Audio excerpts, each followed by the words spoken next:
আমার একটা মেয়ের সাথে দীর্ঘদিন ধরে সম্পর্ক ছিল, এখন নাই, শয়তানের ধোকায় পড়ে পাপে লিপ্ত হয়েছি। এখন আমি যদি তওবা করে ওই মেয়েকে বিয়ে করে ফেলি তাহলে আল্লাহ কি আমাকে ক্ষমা করবেন? ভাইরা আমার, অনেক যুবক ভাইরা এই হারাম এবং পাপাচারে লিপ্ত হয়েছেন, আল্লাহ বুঝ দিয়েছেন, সাথে সাথে ছেড়ে চলে আসেন। যদি সে মেয়ে বিয়ের উপযুক্ত হয়, দিনদার হয়, ভালো মনে হয়, দিনদার মেয়ে তো আর প্রেম করার কথা না। দিনদার মেয়েকে এই 2 নম্বর কাজ করার কথা, কিন্তু তারপরে এমন হতে পারে একসময় সে করেছে, এখন সে দিনের পথে ফিরে আসছে, অথবা এই দিক থেকে তার দুর্বলতা ছিল, অন্য অনেক দিক থেকে মাশাআল্লাহ সে ভালো। তাহলে সব দিক থেকে ভালো হলে পারিবারিক ভাবে তাকে বিয়ে শাদী করার উদ্যোগ দেয়, সেটা অবশ্যই প্রশংসনীয় হতে পারে, যদি দিনই কারণে তাকে অগ্রাধিকার দিয়ে আপনি করেন, বিশেষ করে ভালো, এটা হতে পারে। কিন্তু এর কারণে আপনার অটোমেটিক আগের পাপ মাফ হয়ে যাবে, এত সহজ না। আগের পাপ মাফ হওয়ার জন্য আল্লাহর কাছে মাফ চাইতে হবে। কি চাইতে হবে? ক্ষমা চাইতে হবে। আল্লাহ, আমরা ভুল করেছি, মাফ করে দেন। তবে হ্যাঁ, ওই যে যারা এই প্রেম, আমি তো প্রেম শব্দ বলতে আমার ইতস্তত বোধ হয় এই জায়গায়, আমি সব জায়গায় বলি ভাই, এটার নাম কখনো প্রেম হতে পারে না। বিবাহ রহিতকে যে ছেলে মেয়েদের যে ইটিস পিটিস, এটার নাম হলো ভণ্ডামি। এটা কিসের প্রেম নাম দিয়েছেন আপনারা? এত সোজা। প্রেম বা ভালোবাসা যদি বলতে হয়, সেটা স্বামী স্ত্রীর মধ্যে হবে। কার মধ্যে হবে? ইলিগাল এবং অবৈধ সম্পর্ক আবার প্রেম ভালোবাসা হয় কিভাবে? এটা মন্দ বাসা, এটা ভালোবাসা না। ভালোবাসা কোনটা? স্বামীর সাথে স্ত্রীরটা।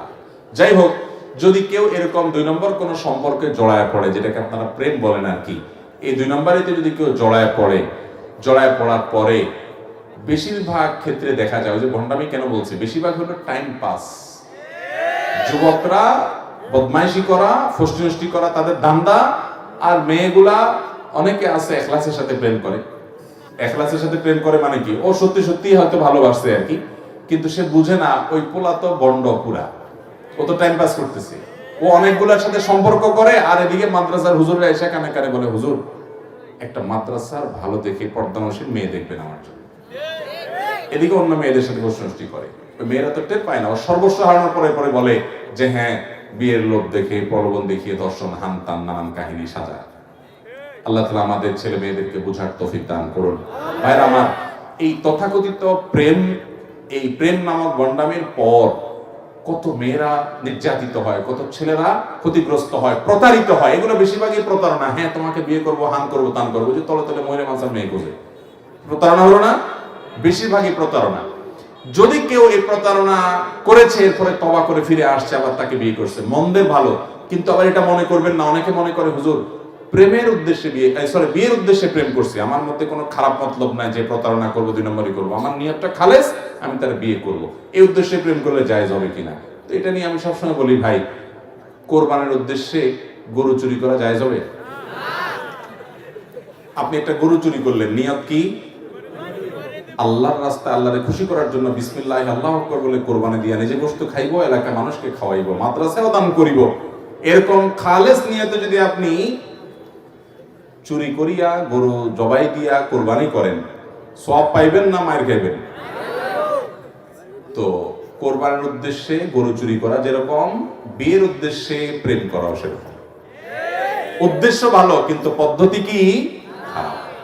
বিয়ে করবেন যখন পরিকল্পনায় করছেন, তো 2 পরিবারের মাধ্যমে আলোচনা করে সামনে এগিয়ে যান। যুবকরা এই শয়তানি এবং পাগলামি থেকে সরে আসেন, যৌবনকে নষ্ট করবেন না। পশ্চিমা দুনিয়া শেষ হয়ে গেছে ভাই, ইউরোপিয়ানরা, আমেরিকানরা শেষ হয়ে গেছে, ওদের পারিবারিক কোনো বন্ডিং বলতে কিচ্ছু নাই। এই দেশের মানুষ অনেক ক্ষেত্রে মনে করে আরে আমরা অনেক মিসকিন, আরে আপনারা অনেক সুখী ওদের চাইতে অনেক দিক থেকে। এর ভিতরে একটা দিক এটাও যে শুধুমাত্র রোডঘাট চকচকা দেখেন, ওদের বাহিরগুলো সব ফ্রেশ দেখেন, অনেক কিছু ভালো দেখেন, মনে করেন সব সুখের সাগরে ভাসতেছে। আজকে একজন বড় ডক্টর, অনেক বড় একজন হার্টের ডক্টর সৌদি আরব থেকে আসছে, ওনার সাথে কোনো একটা প্রোগ্রামে কথা বলছিলাম, প্রসঙ্গত উনি বলছিলেন যে যারা আল্লাহর বিধানের বাইরে গিয়ে শান্তি খোঁজে স্বাধীনতার নাম দিয়ে, এদেরকে মনে হয় অনেক সুখী, তারা মনে যায় তা করতে পারে। এদের কি পরিমাণ ডিপ্রেশনে ভোগে এবং কি পরিমাণ তাদের মধ্যে আত্মহত্যার প্রবণতা, নিজেকে শেষ করার প্রবণতা, এটা কল্পনা করা যাবে না ভাই। আল্লাহর বিধানের বাইরে কখনো শান্তি পেতে পারে না মানুষ। পশ্চিমা দুনিয়া মানুষের সাংসারিক জীবন, দাম্পত্য জীবন শেষ। এই সাবকন্টিনেন্টে, আমাদের এই সমস্ত অঞ্চলে গরিব মানুষ, কিন্তু স্বামী স্ত্রীর মধ্যে সম্পর্ক এত নিবিড়, দিন দিন সেটা খারাপের দিকে যাচ্ছে, কিন্তু এখনো পর্যন্ত ওদের চাইতে আমরা অনেক ভালো আছি। বিবাহ বহির্ভূত সম্পর্ক কখনো মানুষের জীবনে শান্তি আনে না। শান্তি আনতে হলে বৈবাহিক সম্পর্কে তারপরে ভালোবাসা নিবেদন করতে হয়। ভাইরা আমার, বিয়ে যখন হয় পারিবারিকভাবে সামাজিকভাবে, তখন একটা কমিটমেন্ট থাকে, একটা বোঝাপড়া থাকে, একটা দায়বদ্ধতা থাকে। এই জন্য দেখবেন এখানে জুলুম পরিমাণে অনেক কম ওই তথাকথিত অবৈধ সম্পর্ক থেকে। এই জন্য মিউচুয়াল আন্ডারস্ট্যান্ডিং এর নামে এই বয়ফ্রেন্ড গার্লফ্রেন্ড কালচার থেকে বেরিয়ে আসতে হবে। আল্লাহর ভয়ে হারামে আরাম নাই, আল্লাহ তাআলার বৈধ পন্থায় আসতে হবে। যদি কেউ তারপরেও এরকম কারোর সাথে অবৈধ সম্পর্ক ছিল, এখন তাকে বিয়ে করে ফেলেছে, আগেরটার জন্য মাপ চায়, তাহলে সেটা হতে পারে, খারাপ কিছু না, আল্লাহ মাফ করবেন। কিন্তু যদি এই নিয়তে করে যে না বিয়ে তো করবো, নিয়ত তো আমার খালেস, তাহলে আল্লাহ তো মাফ করবেই না।